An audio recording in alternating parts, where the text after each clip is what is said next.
Bonjour à toutes et à tous, je suis Amel Hamouda, directrice générale d'Article 1, une association française qui lutte contre l'inégalité des chances. Je suis ravie de pouvoir aujourd'hui vous présenter l'association, sa mission, ainsi que tous les dispositifs que nous déployons sur le territoire français, y compris dans les Outre-mer. Parmi les pays de l'OCDE, la France fait partie de ceux dans lesquels le destin scolaire est encore trop souvent lié à l'origine sociale ou culturelle.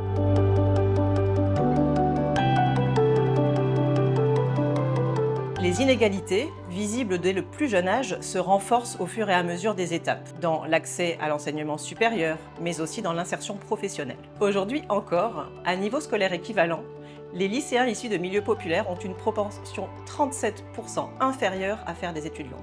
Les enfants issus de milieux sociaux élevés sont 3 fois plus nombreux à l'université que les enfants d'ouvriers. Depuis 20 ans, la mission d'Article 1 et de ses équipes est d'accompagner les jeunes de milieux populaires de 16 à 25 ans dans leur orientation, la réussite des études et leur insertion professionnelle.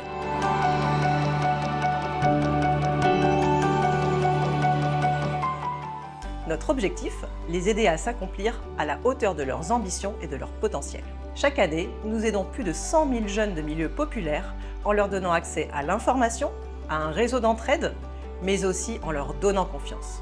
Cet impact est rendu possible grâce à un riche écosystème.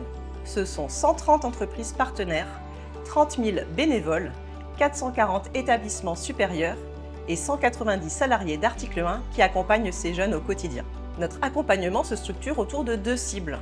Premièrement, les lycéens. Nous les aidons à découvrir la diversité des filières, à choisir leur orientation selon leurs aspirations et leurs potentiels.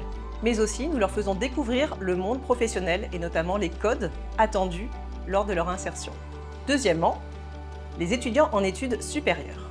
Nous les accompagnons dans la réussite de leurs études, la découverte de leurs soft skills ou compétences transversales, mais aussi nous les aidons à préparer leur entrée dans la vie active.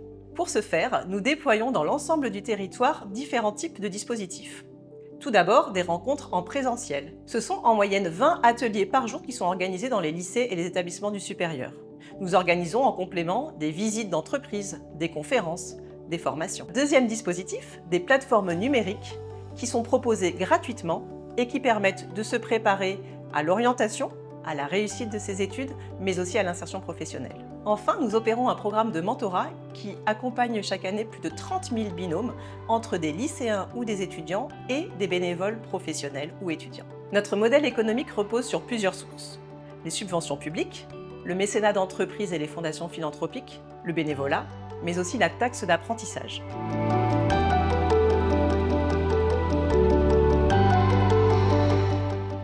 La taxe d'apprentissage est un impôt obligatoire pour toutes les entreprises en France. Elles peuvent le verser à des structures qui accompagnent l'apprentissage ou les formations professionnelles ou technologiques. Si les entreprises choisissent souvent de la verser à des universités ou à des écoles, elles ont le choix de la verser à des associations ou à des fondations dès lors qu'elles ont une action de soutien à l'apprentissage ou à l'insertion professionnelle. En choisissant Article 1, les entreprises deviennent actrices d'un changement concret et mesurable.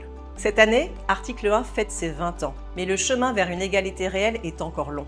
Nous restons plus que jamais mobilisés et notre détermination est intacte pour œuvrer pour une société plus juste, plus inclusive et plus solidaire.